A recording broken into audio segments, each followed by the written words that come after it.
여러분 안녕하십니까? 여수 MBC 토크쇼 뉴스 앤 이슈 문영철입니다. 연말을 앞두고 비상계엄 사태와 탄핵 정국이 이어지면서 그 어느 때보다 분위기가 무겁습니다. 윤석열 대통령에 대한 탄핵 소추안이 국회를 통과했지만 헌법재판소의 최종 결정이 남아 있습니다. 이 밖에도 의대 문제 등 다양한 이슈에 시민들의 관심이 쏠렸는데요. 오늘 이 시간에는 전남 동부권 10대 뉴스를 중심으로 지난 1년을 돌아보며 한 해를 정리해 보겠습니다. 함께 이야기 나눌 세 분 소개합니다. 김대희 여수 YMCA 사무총장입니다. 네, 반갑습니다. 네, 다음으로 김석 순천 YMCA 사무총장입니다. 안녕하십니까. 네, 여수 MBC 최황재 기자도 함께합니다. 안녕하십니까. 네, 전남 동부권 10대 뉴스 첫 번째는 비상계엄과 후폭풍입니다. 이 전국적인 사안이긴 하지만 이 지역사회 충격과 파장도 워낙 커서 이 첫 번째 이슈로 선정했는데요.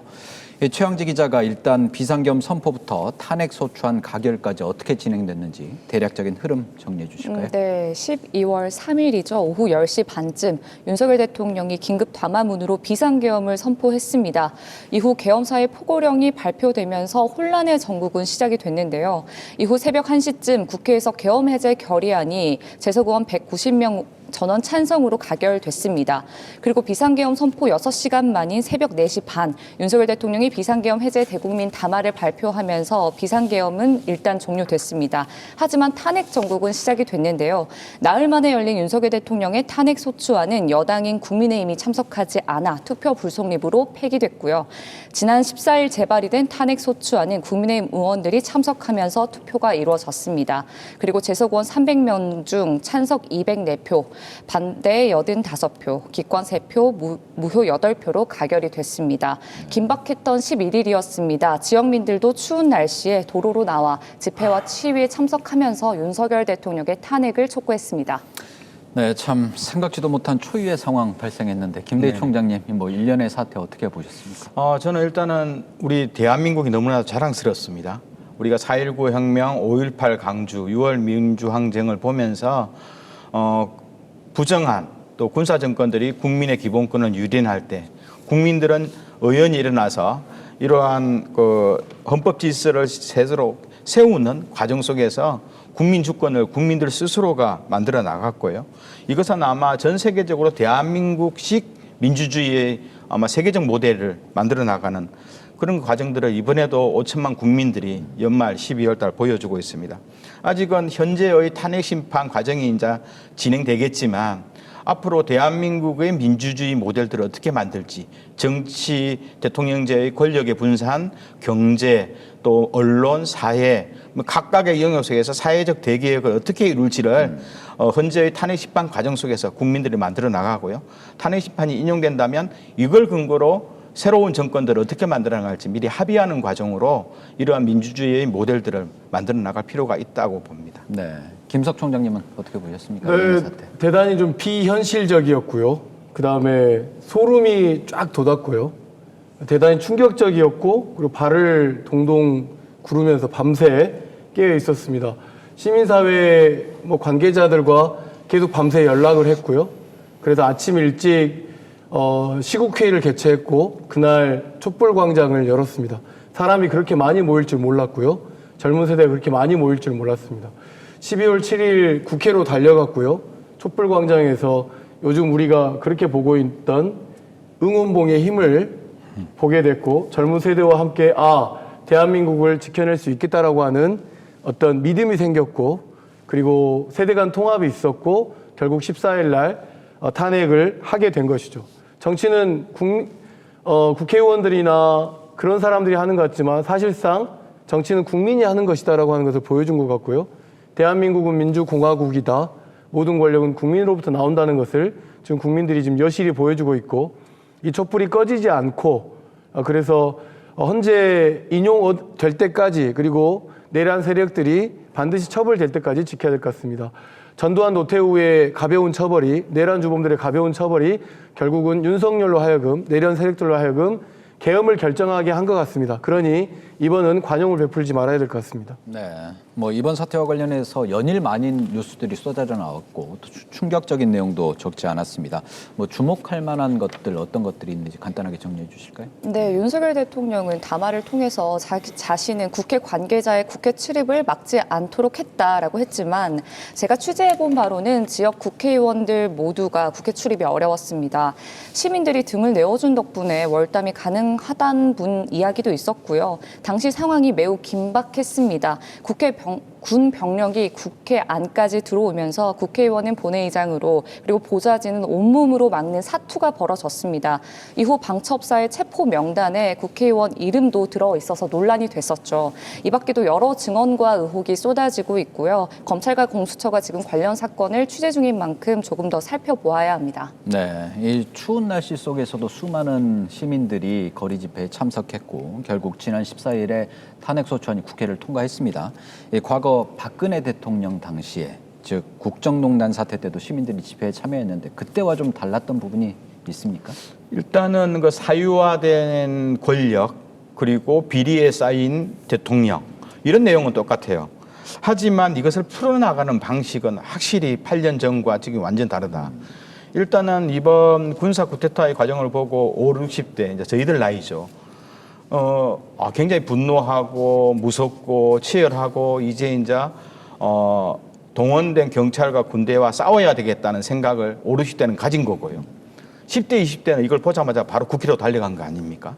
달려가서 교과서 속에서 역사 속에서 그리고 어른들 이야기로만 들어서 부풀린 이야기라고 들었던 전설적인 이야기를 직접 24시간 라이브 생방송 보듯이 현장 중계를 통해서 바라보면서 우리 곁에 배웠던 민주주의를 10대, 20대는 우리 스스로가 지켜야 된다는 마음으로 어른들보다 더 빨리 달려갔거든요. 이걸 보면서 확실히 저희가 이번 윤석열 대선 과정 속에서는 20대 남성들을 좀 원망도 많이 했거든요. 저희 아들 또래들을. 그런데 확실히 20대, 30대 청년들 너무나도 자랑스럽고 그리고 이런 10대, 20대, 30대 때문에 우리나라 민주주의는 앞으로 3, 40년 더욱더 발전하고 성장할 것이라 느꼈고요. 그러면서 누구나 다 두려움 없이 우리의 주권과 또 공화국 국민인 주권자가 자기의 외침과 자기의 모습과 자기의 노래를 통해서 마음껏 외쳤던 것은 8년 전하고 확연히 차이가 나는 부분이라고 봅니다. 네, 이 탄핵소추안이 국회를 통과하긴 했지만 그 과정에서 진통이 적지 않았습니다. 특히 이 국민의힘 의원들 상당수가 이 소추안에 반대표를 던진 것과 관련해서 지금까지도 뭐 비판의 목소리가 큰데 어떻게 봐야 되나요? 이 부분은? 일단 그 광장에 나와 있는 시민들은 이 정당의 이름이 국민의힘인 것부터 되게 싫어합니다. 말씀하셨던 것처럼 계엄 해제 표결에 대다수의 국민의힘 국회의원들이 참여하지 않았죠. 더군다나 더 기가 막힌 건 첫 번째 대통령의 직무를 정지시키기 위한 이 탄핵 표결에는 아예 불참을 해서 불성립을 만들어냈습니다. 이런 행보들은 정치적인 행보가 아니라고 보여지고요. 내란, 친위 쿠데타에 동조, 방조한 거 아닌가라고 하는 국민들의 의심을 지울 수 없을 것 같습니다. 대단히 배신감을 가지고 있고 민심을 이반한 것이고 그리고 정당 지지도도 급락하고 있습니다.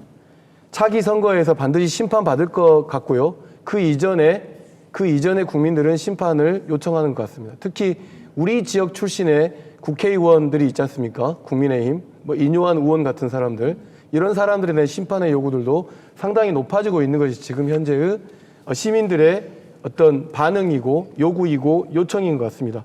정치적 책임은 물론이고 아마 이 정당에 대한 신뢰나 이런 부분들이 반드시 국민들이 이번에 필연적으로 심판하겠다라고 하는 어떤 계속 국민들의 분노가 높아지는 것 같고 하루빨리 국민의 힘이 정상적인 정당으로 돌아와서 헌정 질서를 회복하는데 적극적으로 좀 도울 수 있는 길이 좀 열렸으면 좋겠습니다. 네, 어쨌든 윤석열 대통령의 탄핵 여부는 헌법재판소에서 결정하게 됩니다. 이 최종 인용 여부를 두고 여러 가지 관측이 좀 나오고 있고 또 이 과정까지 뭐 정치적 혼란이 예상이 되는데 우리 지역사회에 미칠 파장 또 우려되는 부분 어떤 것들이 있겠습니까? 김대희 총장님. 제가 보기에는 일단은 인용될 경우에는 탄핵이 현재에서 인용되어서 대통령이 새롭게 이제 뽑히는 시간이 된다면 저는 대외적으로 경제적 불확실성이 사라질 거라 봅니다. 특히 이제 우리 전남 동부권 지역은 철강과 석유와 2차 연료 전지 등 중화학 산업을 중심이었는데 그동안 중국과의 경쟁 영역이거든요. 그런데 실제로 윤석열 정부가 들어서서 어떻든 우리나라와 국경을 접하고 있는 중국이나 러시아의 대봉쇄 정책에 동의한 바람에 어떻든 경제적 문제에도 협상이 가능했음에도 불구하고 문을 닫아버렸거든요.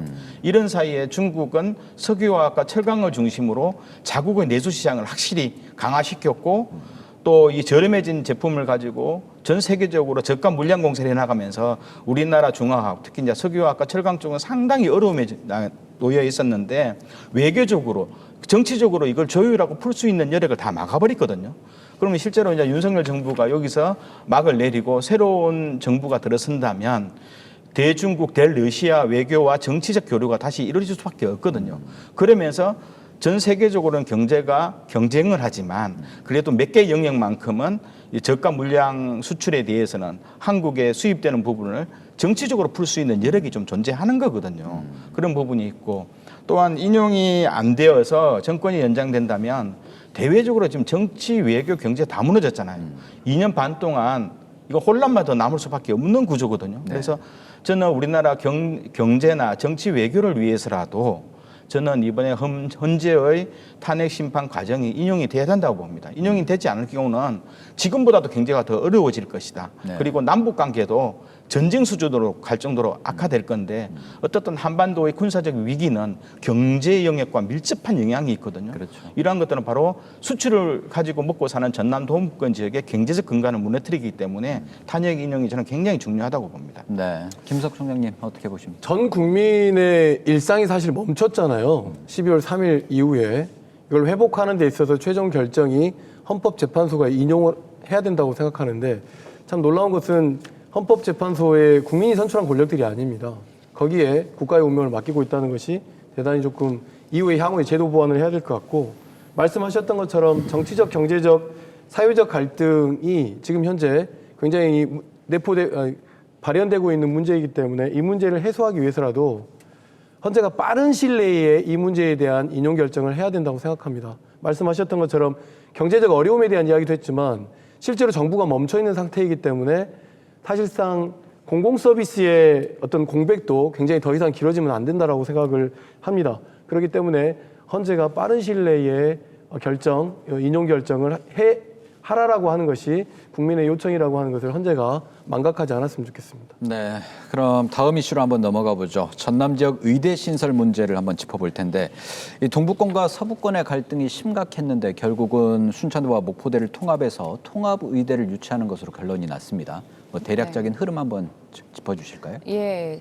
당초 의과대학 설립은 전남도의 오랜 수건 사업이었습니다. 정부가 의대 정원을 좀 증원하겠다는 기조를 밝히면서 올해 초까지만 해도 의대 설립을 하는 거야 마는 거야 했다가 윤석열 대통령이 지난 3월 민생토론회에서 의대 설립에 공감하면서 사실은 급물살을 탔습니다.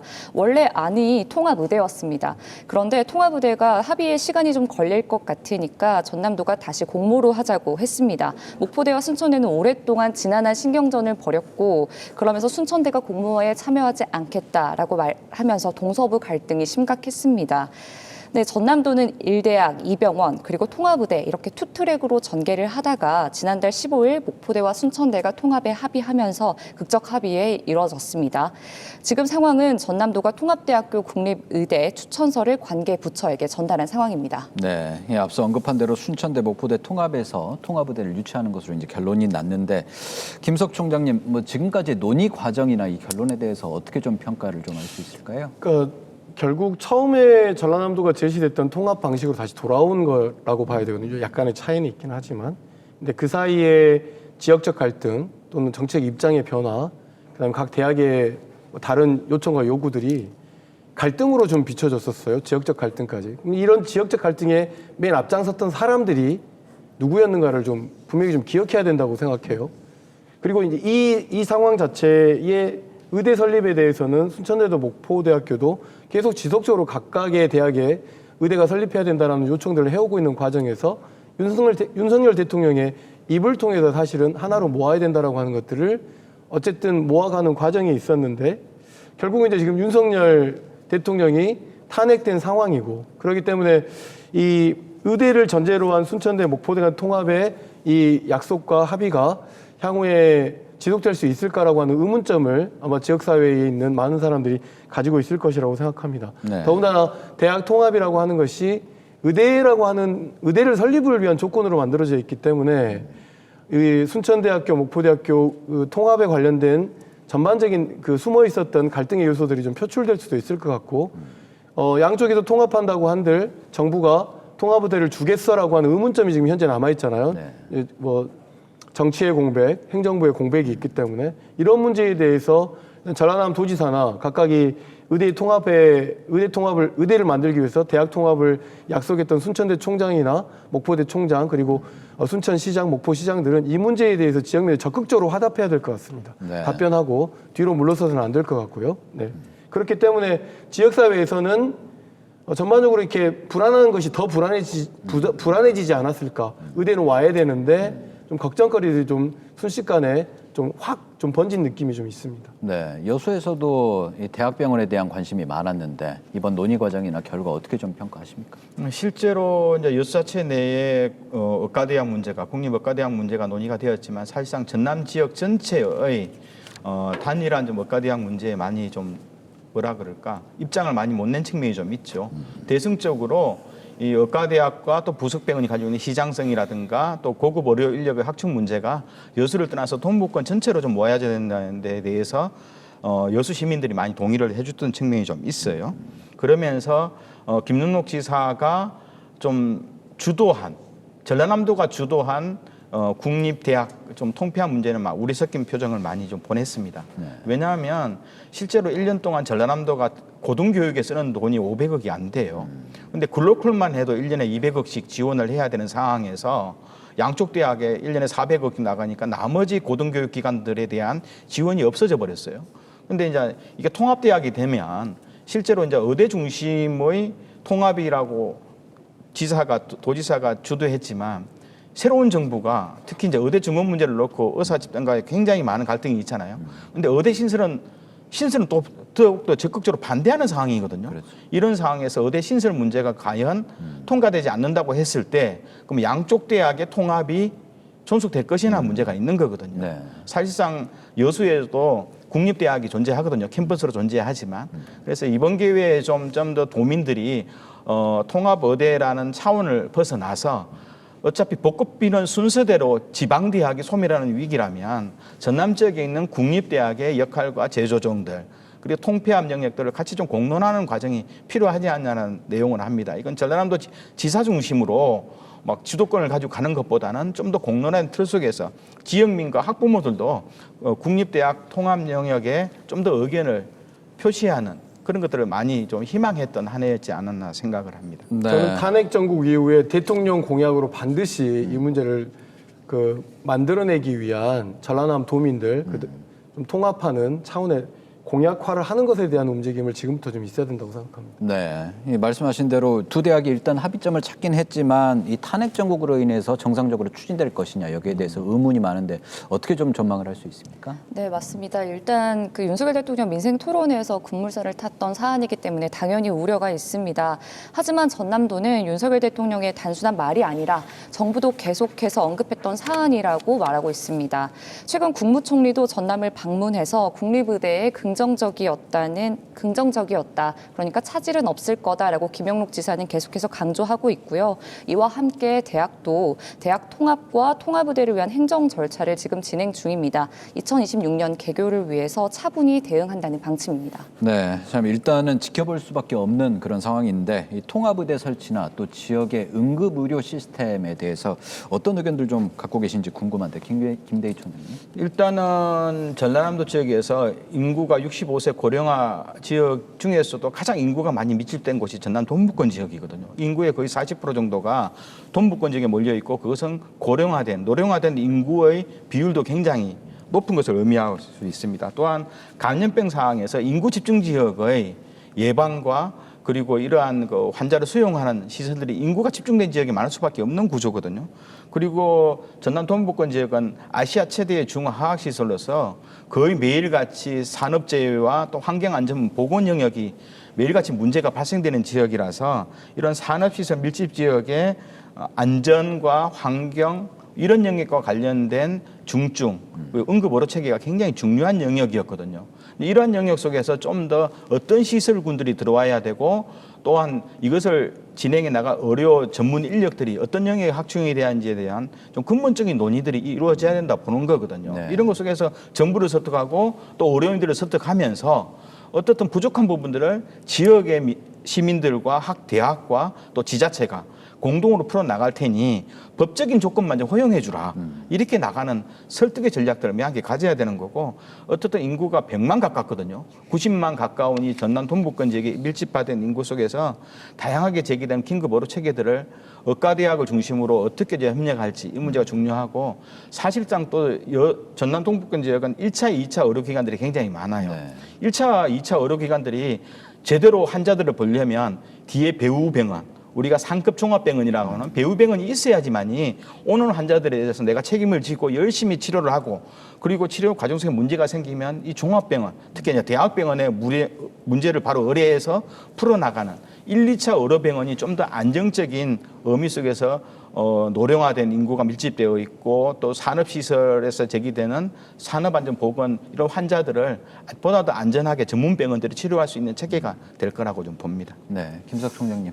전남 통합의대를 설치를 전제로 한다고 놓고 본다면 동부 지역이든 서부 지역이든지 간에 의료 사각지대가 굉장히 많잖아요. 그렇기 때문에 통합의대로 전제로 한다고 하면 양쪽 모두의 이 긴급 의료 체계의 문제뿐만 아니라 응급의료 네트워크를 구축하는 문제나 의료 사각지대를 해소를 하는데 굉장히 큰 역할을 할 거라고 이구동성으로 이야기하고 있습니다. 그리고 심지어 뭐 재난 대응력에 대한 부분도 좀 강화될 거라고 보고 전남 동부권역의 산업단지 중심에서 일어났던 사고 문제들도 좀 대응이 일어날 거라고 보여지고 근데 이제 무엇보다 양쪽 모두에게 도움이 되는 것은 공공의료의 역할이 확대되는 거죠. 공공의료라고 하는 역할이 확대되는 거고 그렇게 함으로써 일정한 어떤 그 의료복지 서비스 체계가 좀 확충이 될 거라고 생각하고 관련된 산업도 늘어날 거라고 보여지고 지역에 있는 인재들도 상당 부분 의대를 통해서 지역에 머무를 수 있게끔 될 것이라고 좀 보여지긴 합니다. 자, 걱정스러운 것은 결국은 재원 아니겠습니까? 정부의 역량이고 결정일 텐데 그런 과정에서 어쨌든 제가 좀 전에 말씀드렸던 것처럼 대통령의 공약화로 의료 대란의 문제와 더불어서 이 의료 문제를 해결하기 위한 전남 동부권이 아니라 전남 지역에 의대를 설립하겠다라고 하는 공약화 활동들이 좀 필요하다고 보여집니다. 네, 다음으로 세 번째 뉴스는 22대 총선 민주당 압승을 선정했습니다. 우선 최양지 기자가 선거 결과 정리해 주시죠. 네, 전남 10개의 선거구에서 민주당 후보들이 모두 싹쓸이했습니다. 전남 동부권의 경우에는 여수갑 주철현 의원이 유일한 재선 의원입니다. 대폭 물갈이가 된 건데요. 주목할 점은 친명 후보들이 대거 국회의원 배지를 달았다는 점입니다. 동부권의 경우에는 보수 성향이 다른 전남 지역보다는 조금 다소 높은 편인데 순천을 이정현 후보가 20% 이상 득표를 기록했을 뿐 다른 후보들은 거의 10% 안팎으로 약세를 보였습니다. 또 여성 정치인 불모지 전남에서 46년 만에 순천을의 권양엽 의원이 당선됐습니다. 네, 전국적으로 보면 여소야대 이런 형국이 됐는데 이번 총선으로 확인할 수 있는 민심 어떻게 좀 해석하십니까? 제가 보기에는 강주 전남 지역은 소선구제는 다 민주당이 승리를 했고요. 특히 전남 지역은 조국 혁신당이 더불어민주당보다도 비례정당 투표에서는 더 승리를 했거든요. 아마 전남 도민들은 지금 12월에 이 탄핵 정국을 미리 예상한 것 같아요. 어떻든 윤석열 정부에 대한 심판론 그리고 윤석열 가족들을 중심으로 제기되는 비리에 대한 특검들 또 최상병 특검 등 여러 가지 정치 권력이 가져왔던 이런 문제점에 대해서 명확하게 탄핵 내지 엄중한 경고를 전남 도민들은 했는데 민주당의 전체적인 힘을 준 것이 아니라요. 조국 혁신당의 비례대표 비율을 더 많이 줌으로써 조국 혁신당이 12석이라는 어마어마한 많은 비례 의석을 가져갈 수 있도록 배려한 것도 바로 전남 도민들의 지혜로운 투표 전략이었다고 좀 보는 거고요. 이러한 것들이 12월 달 지금의 탄핵 정국을 승리할 수밖에 없었던 그런 정치적 요인으로 네. 야당의 역할을 진행하는 데 있어서 전남 도민들의 탁월한 선택이었다고 좀 봅니다. 네, 뭐 방금 말씀해 주셨긴 하지만 뭐 지금의 상황과도 좀 연결되는 문제인데 이 범민주 진영이 승리하지 못했다면 이번 비상계엄 사태 어떻게 좀 흘러갔을 걸로 보세요? 이제 앞으로 이 내란 관련된 조사와 수사가 이루어질 때 좀 밝혀질 거라고 보여지지만 지금 나와 있는 언론에서 보도 내용들을 보면 그럼에도 불구하고 계엄령이 있지 않았을까? 그러니까 영구적 집권도 있었나라고 하는 질문들에 대해서 증거들이 좀 나오고 쏟아지고 있는 상황인 것 같아요. 근데 만약에 야당이 승리하지 못했다라고 하면 이번 굉장히 좀 끔찍한 상황이었던 것 같지 않습니까? 그러니까 야당이 승리하고 여당이 승리하고의 문제가 아니라 결국은 국민의 뜻을 누가 받아들여야 되는지, 그리고 국민이 어떤 정치를 원하는지를 이번 지난 총선에서 총선 결과가 좀 반영되었다라고 생각합니다. 그런 가운데서 계엄령도 막아낸 것이고 결국은 윤석열 대통령을 탄핵할 수 있게 되었고, 그다음에 헌법재판소에 가 있지만, 그리고 내란을 주도했던 사람들에 대한 면면도 지금 현재 밝혀지고 있는 것이기 때문에 우리가 그냥 일상적으로 4년마다 한 번씩 돌아오는 투표에 그냥 일반적 행위를 한 것이 아니라 결국 이 투표가 비상계엄령을 막았고 대한민국 민주주의를 지키지 않았나, 좀 그렇게 평가해야 된다고 생각합니다. 네, 알겠습니다. 자, 다음 네 번째 이슈, 여수 석유화학 산단의 위기입니다. 이 석유화학 업계가 어렵다는 얘기는 주기적으로 나왔는데 이번은 좀 상황이 다릅니까? 어떻습니까? 네, 맞습니다. 여수 산단의 불황이 굉장히 지금 심각한데요. 우리나라는 기름을 수입을 해서 가공해서 에틸렌을 만드는데 중국은 자체 원재료와 싼 인건비로 에틸렌을 만들어내니 세계 시장에서 우리나라의 에틸렌이 가격 경쟁이 안 되는 겁니다. 공장을 돌릴수록 재고가 남다 보니까요, 손해인 상황인데요. 문제는 기업이 자체적으로 공장을 고부가 가치 산업으로 교체할 수가 없다는 점에 있습니다. 석유화학 산업 특성상 공장 전체를 바꿔야 한다는 건데 기업이 이런 체질 개선을 자체적으로 할 수가 없습니다. 정부 주도의 구조조정 이야기가 나왔고요. 지원책 발표도 이달 말에 발표를 한다고 했는데 탄핵 정국이라 조금 더 미뤄질지 살펴봐야겠습니다. 네, 이 여수 산당이 불황을 겪으면서 지역 경제 전체가 흔들리고 있는데 어떻게 좀 체감하고 계십니까? 현실적으로 이제 울산 같은 경우는 사우디 아람코가 10조 원, 샤인 프로젝트라는 이름으로 10조 원을 투자하지 않습니까? 그렇죠. 그럼 실제적으로 여수 석유화학 단지 내에 어떤 구조 조정, 그러니까 산업의 구조 조정을 하기 위해서는 이 영역도 한 20조 원 가까이 돈이 필요하다 그래요. 일부분은 이제 대기업들이 자체 조달하지만 여기도 최소한 10조 원 이상의 정부 지원이 있어야 된다는 주장이 계속 있었거든요. 근데 사실상 윤석열 정부 하에서는 세수가 줄어들면서 정부의 지출이 완전 적어졌잖아요. 네. 그렇다 보면 이것은 별도의 정부가 부채를 발행해서 더욱더 지원 영역을 갔어야 되는데 윤석열 정부 그게 하답을 주지 않았거든요. 차라리 저는 탄핵 정국이 빨리 좀 인용이 되면 정리하면서 새로운 정부가 국가 세수를 차렵게 조정하면서 석유화학 단지에 필요하면 10조 원, 20조 원이든 재정 지원을 좀 할 필요는 있다. 근데 이 재정 지원도 아까 최양재 기자가 말씀하신 것처럼 단순하게 기존 시설에 대해서 뭐 금융권을 부채를 도와주는 것이 아니라요. 새로운 범용 제품을 생산했던 석유화학 시설에서 보다 더 소품종 영역인 정밀화학 쪽으로 좀 뭐랄까 공장 설비들을 플랫화 시키고 좀 더 손쉽게 바꿀 수 있는 체제로 가기 위해서는 새로운 좀 산업 생산 구조를 재편해야 되는데 기업 간의 구조조정 영역도 상당히 막대한 재정이 들어가는 거거든요. 네. 국가의 꾸준한 10년, 20년을 내다보는 영역에 필요한 거고 그러면서 수출 전략도 지원을 해줘야 되는 측면이 좀 있어요.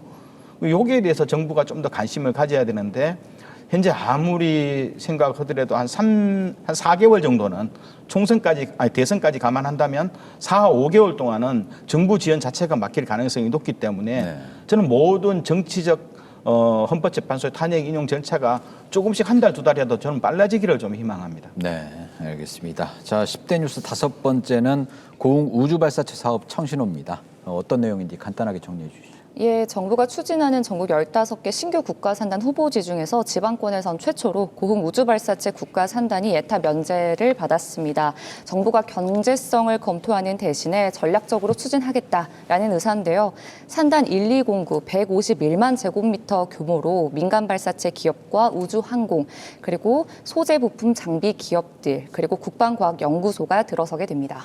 네, 자 다음 뉴스는 순천에서 발생한 묻지마 살인 사건입니다. 이 지역사회뿐 아니라 전국적으로도 큰 충격을 불러왔는데 결국 검찰이 피의자 박대성에게 사형을 구형했죠.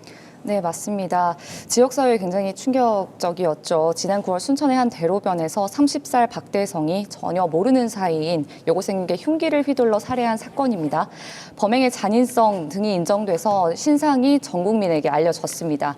현재 검찰은 박대성에게 사형을 구형을 했고요. 재판부는 1심 선고를 내년 1월 9일로 예정했습니다. 네, 참 큰 충격과 파장이 있었는데 이번 사건 어떻게 보셨습니까? 현장 자체가 굉장히 대로변이었고 그리고 이 묻지마 살인이라고 하는 것들이 어떻게 보면 그나마 그래도 살기 좋은 도시라고 생각했던 순천에서 이런 일이 벌어졌는가에 대한 시민들의 좀 충격이 좀 대단히 컸었던 것 같고 그러나 이제 이와 관련된 후속 관련된 이야기들은 조금 그러니까 확산되지는 못한 것 같아요. 반면에 박대성이라고 하는 사람에 대한 그 신상이 공개되긴 했지만 역으로 이 피해자에 관련된 이러저러한 추정과 내용들이 또 확산되면서 또 시민들을 좀 술렁술렁 했는데 이 방송을 빌어서 다시 한번 좀 그런 행위들은 좀 멈춰야 된다라고 네. 하는 말씀을 드리고 단순한 이 묻지마 살인이 아니다 이 과정이 그렇기 때문에 지역사회가 이런 노력을 어떻게 해야 되느냐라고 하는 것들이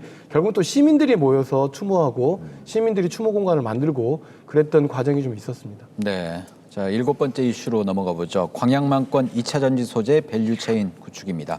이 기회발전 특구로 지정되면서 2차 전지 산업이 탄력을 받게 된 것 같은데 어떤 내용입니까? 네, 기회발전 특구는 정부가 세제나 재정, 규제 등을 지원하는 특별 구역을 말합니다. 이번엔 광양에서 47만 평이 선정이 됐고요. 배터리 관련 기업들이 입주하거나 이전을 하면은 다양한 세제 감면 혜택 등을 받게 됩니다. 광양만은 원래 철광과 석유화학의 중심지였는데 2차 전지를 육성하면서 저탄소 산업으로 구조를 개편하고 있는 모습입니다. 네. 다음으로 8번째 뉴스, 순천시 K디즈니 구상 본격화입니다. 뭐 어떤 사업인지 간단하게 설명해 주실까요? 예, 작년 정원 박람회로 흥행 신화를 썼던 순천이 정원과 문화산업을 합쳐보겠다. K디즈니 순천을 하겠다라고 선포를 했습니다. K디즈니 순천이라는 것이 뭐냐 그러면 순천의 정주, 교육, 경제 전반에 이 문화 콘텐츠를 넣겠다라고 하는 건데요.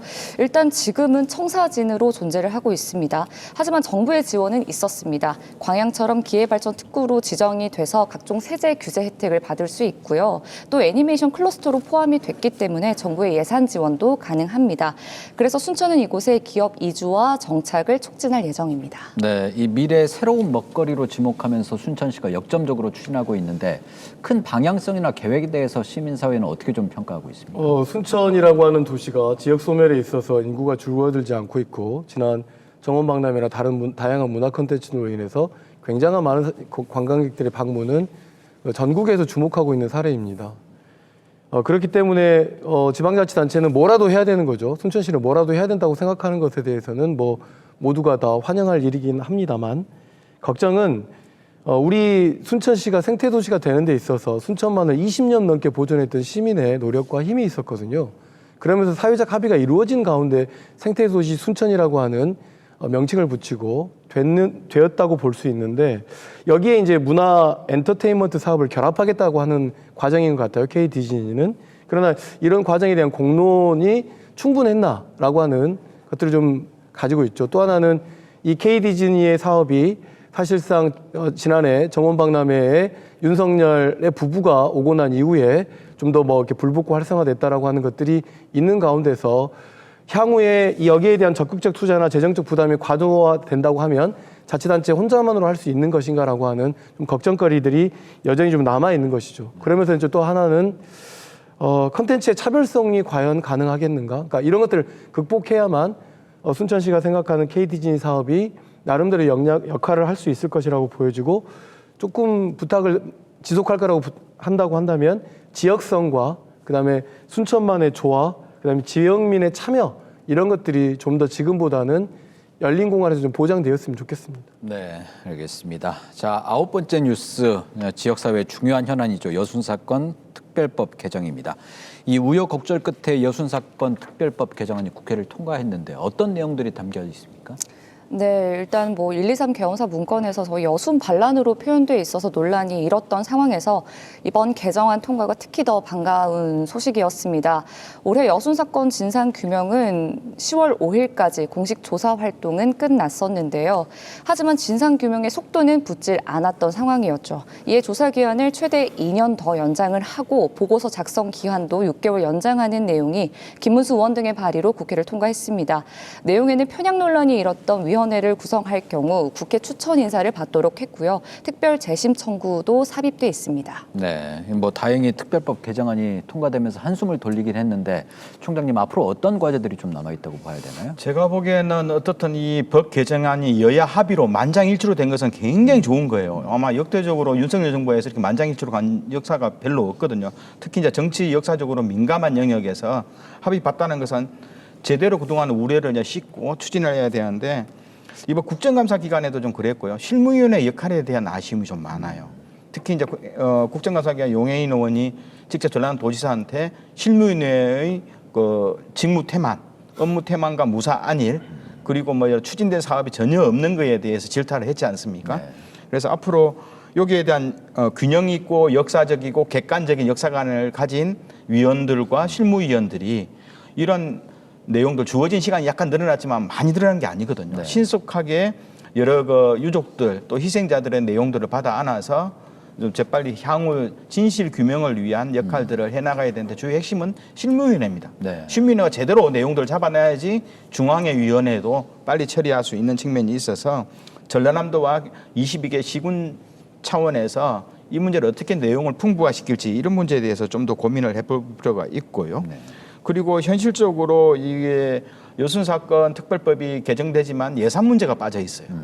그럼 결국은 이 지역에서 또 유족들을 위해서 같이 해낼 수 있는 시민들과 함께 이 사건의 진실 규명을 하기 위해서는 수많은 예산들이 필요한데 여기에 대해서 중앙정부가 하답을 주지 않았거든요. 네. 그래서 저는 탄핵 정부이지만 어떻든 이런 문제를 현재 지금 전라남도가 강력히 좀 요구를 해서 필요한 예산이라든가 실무위원회 내실화 부분에 좀 더 집중할 필요가 있다고 좀 생각을 합니다. 네, 김석 총장님. 네, 올 한 해 정말 여순 사건 이 특별법의 개정을 위해서 분주하게 뛰었습니다.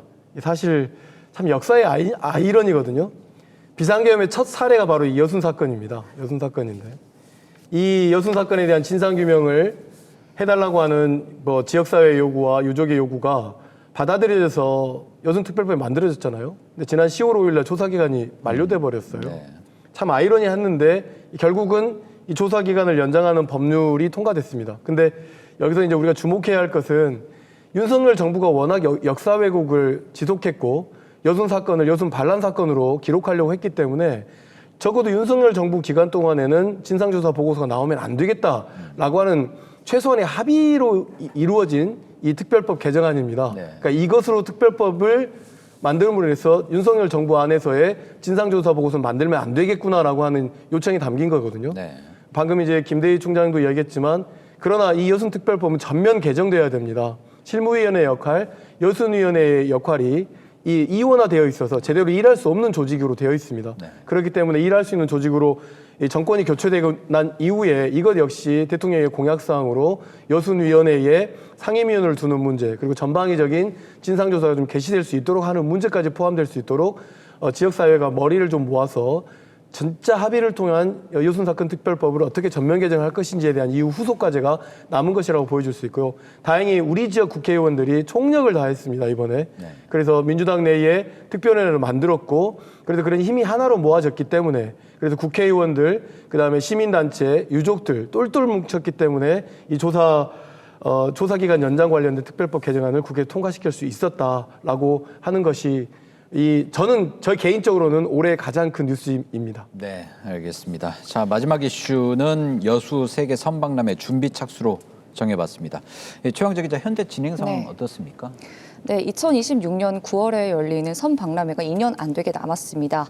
섬 바다와 미래를 잇다라는 주제로 열리는데요. 일단 첨단과 디지털 기술을 활용해서 섬과 바다의 아름다움을 알려보겠다라는 내용인 것 같습니다. 사업비도 이제 기재부 승인액은 248억입니다. 하지만 국제 행사 예산으로는 좀 턱없이 부족한데요. 여수시는 이를 위해서 도, 그리고 시비, 특별 교부세 등 연계 사업비 확보에 나서고 있습니다. 핵심은 콘텐츠입니다. 어떤 콘텐츠를 박람회에 담을 것이냐, 차별성과 확장성이 성패를 가릴 것으로 보입니다. 네, 이 박람회가 이제 2년도 남지 않았는데 지역사회에서는 어떤 우려와 기대 갖고 있습니까? 현실적으로 현재 한 34개월 정도 남았다고 봐야 되나요? 그런데 실제로 좀 희망을 가졌던 것이 이번 한 달, 그러니까 25년 1월, 2월 중에 열릴 그 중앙지방협력회의가 있어요. 이건 대통령이 의장이고 여기에는 행안부 장관뿐만 교육부, 뭐 문화관광부 장관들 다 와서 어떤 선박내 문제를 의제화시키려고 했거든요. 2026년 여수 섬세계 박람회를 의제화시키려고 했는데 현재 그 일정들이 이제 불투명하게 돼버린 거죠.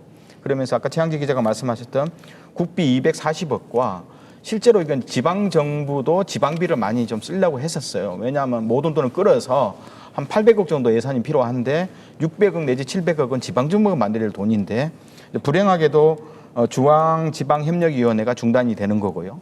그리고 지방교부금하고 또 지방세 감소분이 발생된 거 2년 연속. 이러면서 지방정부, 전라남도와 여수시가 만들려고 했던 세수입이 완전 줄어들어 버린 거예요. 네. 그러면서 이것을 좀 축소를 해야 되는 거냐, 그대로 가야 되냐 논란이 내부적으로 있지만 어떻든 최대한 비상금까지 끌어들여서 일단 추진한다는 정도 방향을 잡았는데 중앙정부의 예산 능력이 좀 늘어나야 되는데 새로운 정부가 들어서면 요건 좀 전라남도와 여수시가 적극적으로 좀 손을 맞잡고 선박람회에 대한 제어 문제, 그리고 제가 보기에도 이제 콘텐츠 문제는 여수 시민들이 좀 불안해하고 있어요.